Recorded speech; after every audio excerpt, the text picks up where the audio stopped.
Are you looking for a no-nonsense preamp to stitch your multiple music sources together, like tubes and VU meters?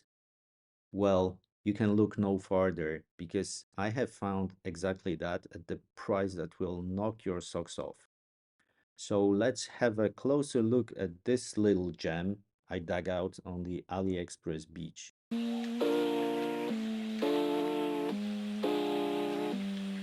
I've been looking for a preamp to match my Fosi Audio ZA3 amps that I run as monoblocks for some time now. I have them hooked up to this beast of a Rotel preamp that has a built-in DAC, phono preamp, balanced inputs and outputs and whatnot. But it's 5 times more expensive than both of those amps put together. And frankly, sonically, it's a bit too bright when combined with those affordable Class D amps, at least for my taste. So when browsing mindlessly AliExpress one night, I stumbled upon this small preamp that's got tubes and tone controls and decent ratings, and the price that's almost not worth mentioning. I just had to click this buy now button. When it finally arrived, I was a bit underwhelmed. A plain cardboard box with no prints on it whatsoever, a user manual that's well in Chinese, a certificate that's also Chinese, and the brand PJ.MIAOLAI. What? They were not building my confidence, frankly speaking. But the unit itself looks pretty sturdy, alloy aluminum case, knobs that are nice to the touch and have this clicky feeling when you turn them, tubes inside with glass in front, the VU meter, traditional, I would say, Chinese style, the vents on both sides to cool down your tubes. It looks pretty solid, and it comes with this traditional 12-volt wall wart power supply. When I first powered it on, I let it run idle for some time just to make sure it doesn't short, burn, or anything like that. My first surprise was that the tubes were backlit in blue, which does not really correspond with the orange backlight of the VU meter, but when it's darker, it looks pretty nice. The tubes, by the way, are 6H3 and they are pretty common for preamplifiers. The website description says they are Soviet tubes, but to me they look like modern Chinese copies. Anyway, they work fine, and not only do they give this tubey look to the preamp, but also they give this tube flavor to the sound that I will come to in a minute. At the front, besides the acrylic window that shows the tubes and the VU meter, we have a volume knob, the input selector, and tone controls for treble and bass. They are plus minus 6 dB, so not too much, but enough to make a sonic difference.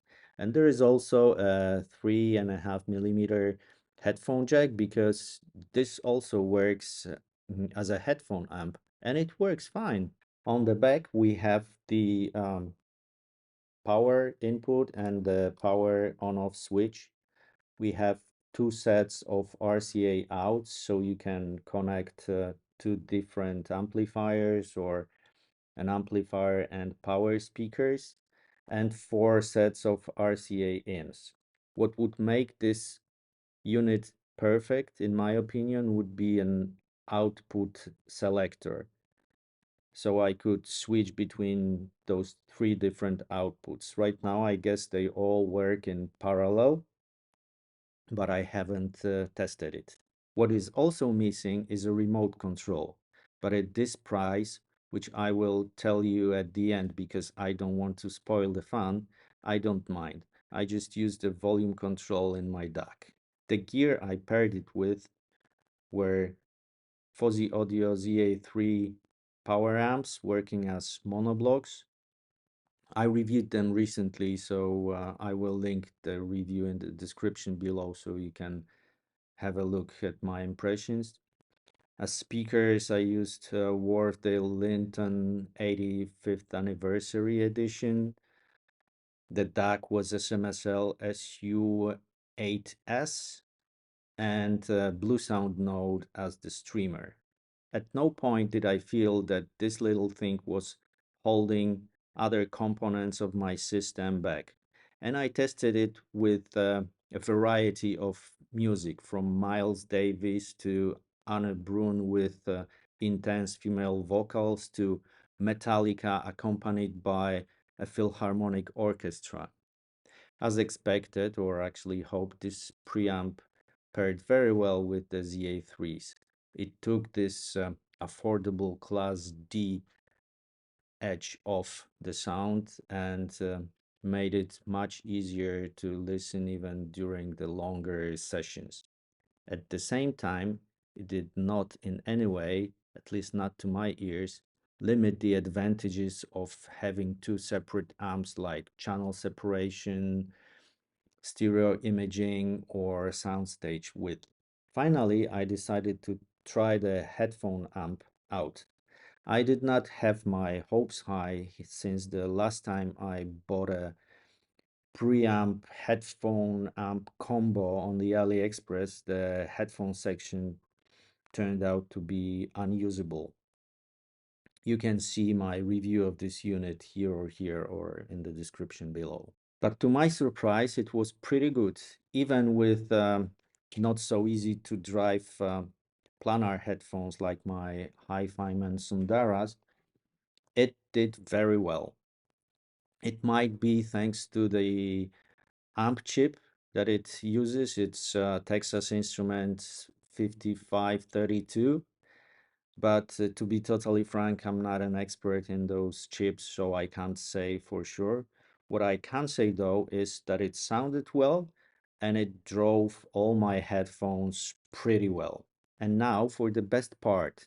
Ladies and gentlemen, now the moment you've all been waiting for. The price. I paid 35 US dollars. Yes, you heard it right, 35 bucks. Including shipping, it totaled 50 bucks. But even if it was $100, I say it's totally worth it.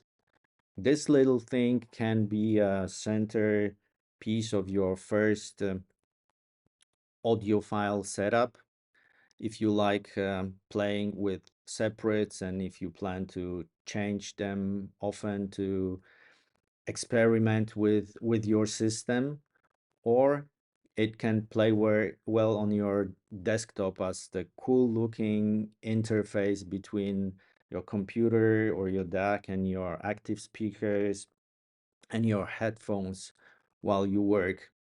I know I'll be keeping this PJ.MIAOLAI SA-1000 and I can't wait to hook them to the Fosi Audio Z3 monos that I am anxiously waiting for.